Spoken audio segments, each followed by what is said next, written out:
Hello everyone, I am श्रुति गुप्ता और आज के वीडियो में हम क्लस्टर सिस्टम के बारे में समझने वाले हैं। तो क्लस्टर सिस्टम होता क्या है? जब हम दो या दो से ज्यादा सिस्टम्स को एक साथ मर्ज करके उनसे काम लेने की कोशिश करते हैं तो that is known as cluster system. अब ये क्लस्टर्ड सिस्टम कॉम्बिनेशन हो सकता है हार्डवेयर क्लस्टर का या सॉफ्टवेयर क्लस्टर का। हार्डवेयर क्लस्टर क्या होता है? जिसकी सहायता से हम हाई परफॉर्मेंस डिस्क शेयरिंग कर सकते हैं सिस्टम के बीच। जैसा आप इस डायग्राम में देख सकते हैं कि ये हमारा स्टोरेज डिस्क है और जिसको जितने भी नोड्स हैं क्लस्टर सिस्टम के सभी उसको एक्सेस कर पा रहे हैं। तो इस तरीके से ये हार्डवेयर को शेयर करते हैं। जबकि अगर हम सॉफ्टवेयर क्लस्टर की बात करें तो सॉफ्टवेयर के थ्रू ये सारे सिस्टम एक साथ काम कर सकते हैं, एक दूसरे को सपोर्ट कर सकते हैं। तो जितने भी क्लस्टर सिस्टम के नोड्स होते हैं या कंप्यूटर्स होते हैं, इन सब पर सॉफ्टवेयर मौजूद रहता है, क्लस्टर सॉफ्टवेयर मौजूद रहता है और जिसकी सहायता से ये एक दूसरे की मॉनिटरिंग करते रहते हैं कि ये सारा वर्क सही ढंग से हो रहा है या नहीं हो रहा है। किसी कारण से सपोज एक नोड फेल हो जाता है तो इसका टास्क दूसरे सिस्टम्स शुरू कर देते हैं, यानी हमारा काम चलता रहता है। अगर एक कोई भी नोड हमारा फेल होता है तो अगेन वो टास्क रिस्टोर हो सकता है या उसको हैंडल करते हैं दूसरे नोड्स। तो इस तरीके से क्लस्टर सिस्टम आजकल बहुत पॉपुलर है और इसको यूज किया जा रहा है आजकल के इंडस्ट्रीज में। अब अगर हम क्लस्टर सिस्टम के टाइप्स देखें तो ये दो टाइप के हो सकते हैं। एक पहला होता है असिमेट्रिक क्लस्टर।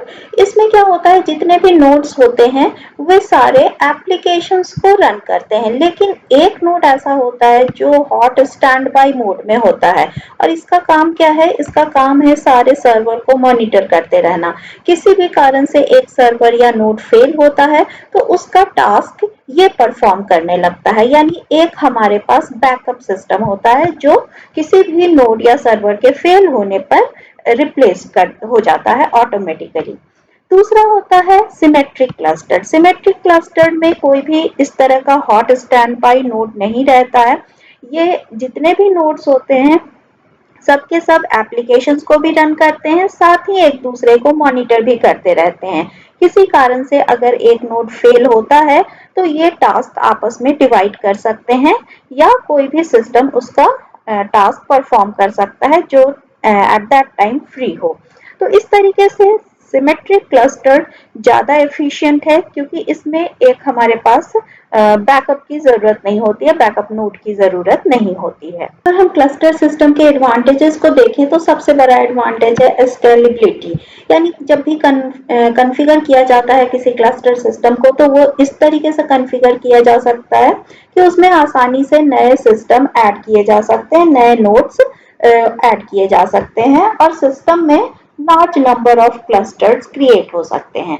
और कई बार ऐसा भी होता है कि अगर large number of cluster create होते हैं और उसमें दर्जनों माइक्रो प्रोसेसर हो तो कई बार ये मेन फ्रेम या सुपर कंप्यूटर जैसे कंप्यूटर के भी प्रोसेसिंग स्पीड को मैच कर जाते हैं।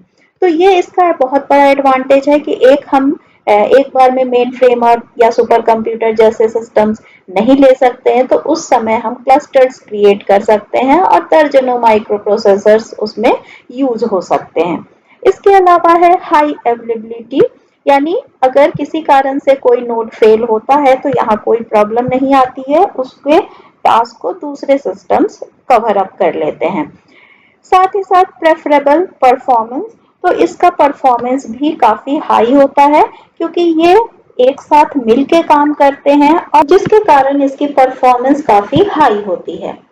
अब अगर इसके हम डिसएडवांटेज देखें तो ये सबसे बड़ा डिसएडवांटेज है कि ये एक्सपेंसिव है। ऑब्वियसली एक साथ कई सिस्टम या सर्वर अगर हमें सेटअप करना पड़ेगा तो ये एक्सपेंसिव होगा ही। साथ ही अगर हम हार्डवेयर क्लस्टर क्रिएट करते हैं या सॉफ्टवेयर क्लस्टर क्रिएट करते हैं तो हमें एक्स्ट्रा एक्सपेंसेस ऐड करने पड़ते हैं।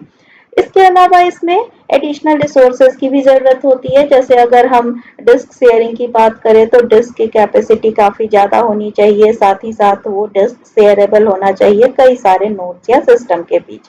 तो कई इसमें एडिशनल हार्डवेयर का यूज होता है और इस तरह के सिस्टम को मेंटेन करना भी थोड़ा टिपिकल होता है, क्योंकि जब हम सर्वर की बात करते हैं और अगर हम एक सर्वर को मेंटेन करें और एक साथ कई सर्वर या नोड्स को मेंटेन करें तो वहाँ ज़्यादा कॉम्प्लिकेशंस होती हैं।